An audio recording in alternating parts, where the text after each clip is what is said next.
Polisi akan memeriksa serentak 17 pemeran film dewasa yang dibuat di rumah produksi di kawasan Jakarta Selatan hari ini.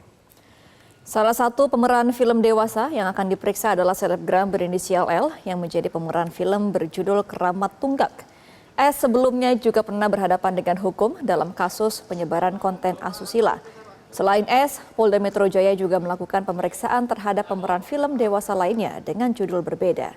Direktur Reserse Kriminal Khusus Polda Metro Jaya, Kombes Ade Safri Simajuntak, tak merinci identitas dari para pemain film tersebut. Namun berdasarkan penelusuran, diketahui pemeran film tersebut bernama A.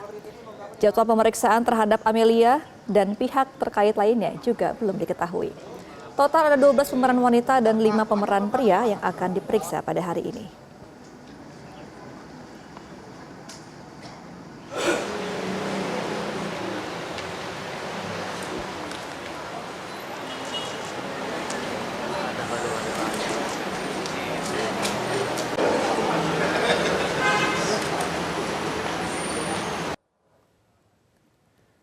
Dan saat ini kami sudah terhubung dengan rekan kami Glorinata yang berada di gedung Polda Metro Jaya untuk mengetahui situasi terkini pemeriksaan pihak terkait kasus produksi film dewasa. Glory, apakah para pihak yang akan diperiksa di Polda Metro Jaya sudah hadir di lokasi hari ini? Ya, pagi Gemma dan juga Reza, benar sekali bahwa menurut pantauan kami pada pagi hari ini, tepatnya di Polda Metro Jaya memang belum ada saksi yang datang karena informasinya dari Ditreskrimsus Polda Metro Jaya ini akan memeriksa 17 orang pemeran dari film porno di Jakarta Selatan pada pukul 10 pagi waktu Indonesia bagian Barat. Mereka ini berasal dari berbagai kalangan, mulai dari artis, model, hingga selebgram. Dan salah satu selebgram yang nanti akan dipanggil juga sebagai saksi yaitu adalah Siska E dan juga Firly Virginia.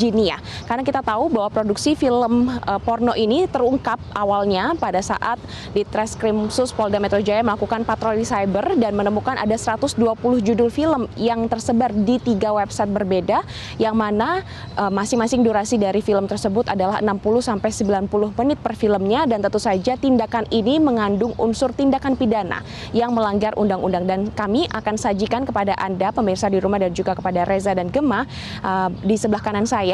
Ini adalah deretan pasal kasus pornografi.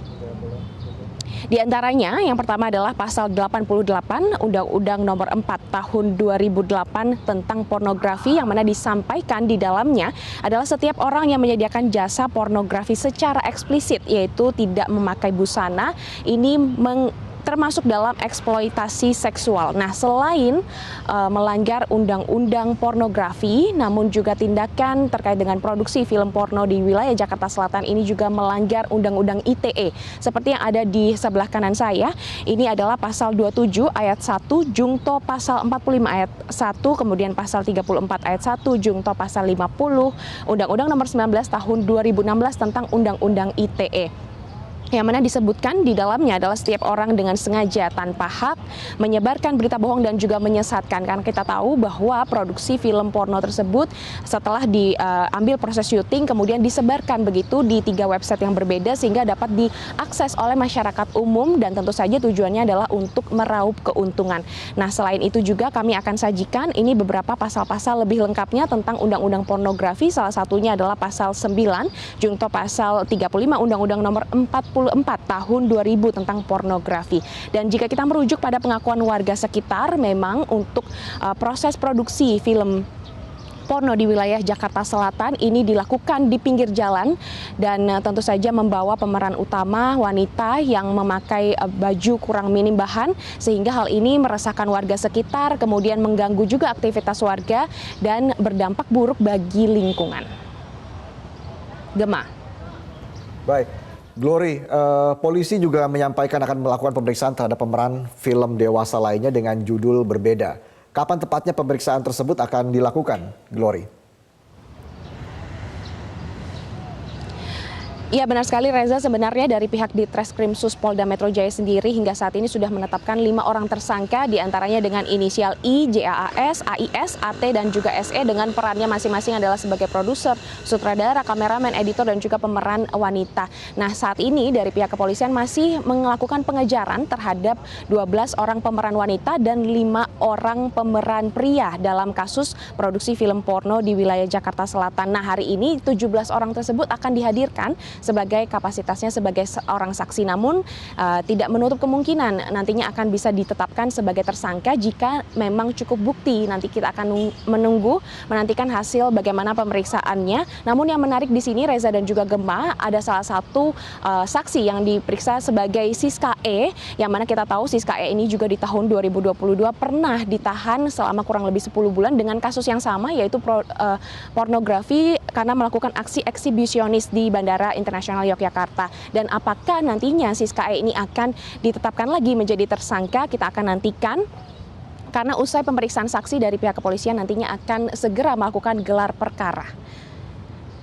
Gemma dan juga Reza, saya akan menyajikan sejumlah informasi, di antaranya produksi film Biru memanfaatkan jalur tikus di pasar gelap untuk mendistribusikan hasil filmnya. Nah, menurut pengamat gaya hidup dan juga penulis buku Jakarta Undercover, Muammar MK, pasar gelap ini menjadi pilihan karena mampu menyebarkan kontennya ke beberapa situs dan juga menargetkan para pelanggan di pasar gelap yang jumlahnya ini sangat banyak.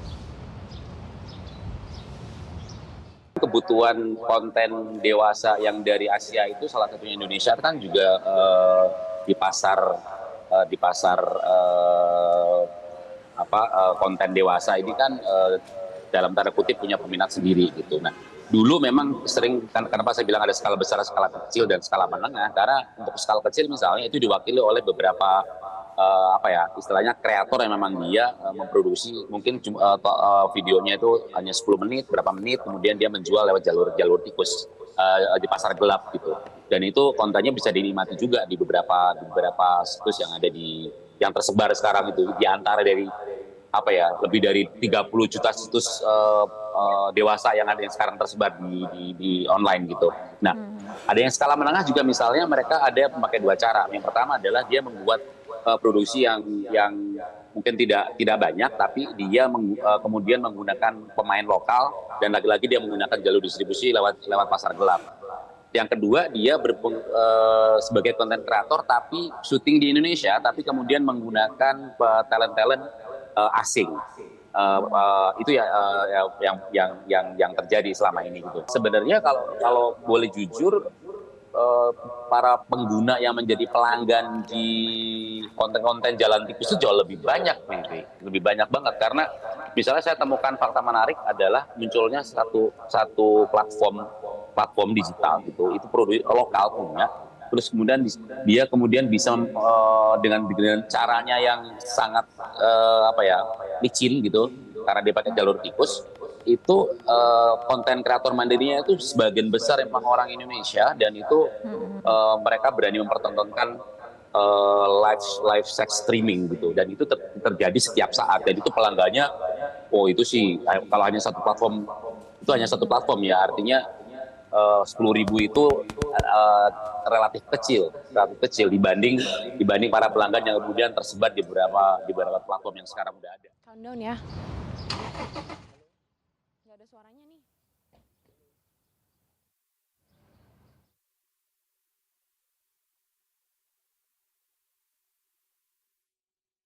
Jelajahi cara baru mendapatkan informasi. Download Metro TV Extend sekarang.